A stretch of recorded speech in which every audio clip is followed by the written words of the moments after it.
Mga bagay na dapat sinasabi mo sa iyong asawa. Una, nirerespeto kita at ang opinyon mo. Dapat marinig ito mula sa iyo ng asawa mo dahil isa ito sa mga bagay na gusto niyang marinig mula sa iyo. Na mataas ang respeto at pagpapahalaga mo sa kanya. Pangalawa, naniniwala ako sa iyo.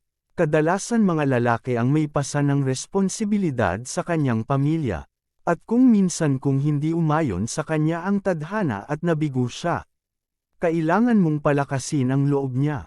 Marinig lang niya ang mga katagang yun mula sa iyo magkakaroon na uli siya ng lakas ng loob upang harapin ang mga bagay-bagay. Pangatlo, hinahangaan kita at naa-appreciate ko lahat ng mga ginagawa mo para sa amin.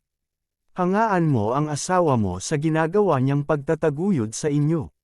Sa ganoong paraan maipaparamdam mo sa kanya na hindi sayang ang mga pagsisikap niya para sa inyo.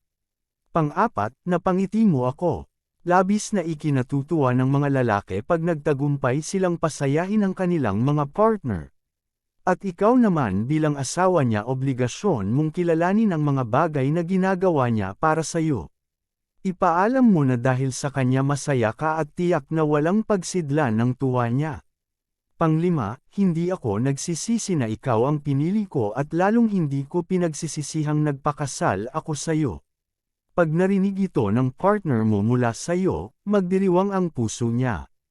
Kahit gaano pa kahirap ang naranasan niya may taguyod lang kayo mapapawi lahat yun.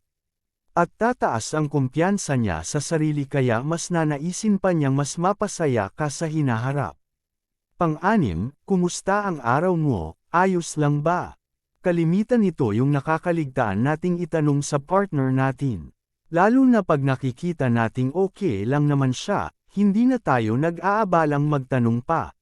Subalit ni minsan ba, hindi sumagi sa isip mo na baka nagkukunwari lang siyang okay sa harapan mo upang wag kang mag-alala. Ngunit ang totoo may pinuproblema pala siya at hindi lang niya sinasabi sa iyo.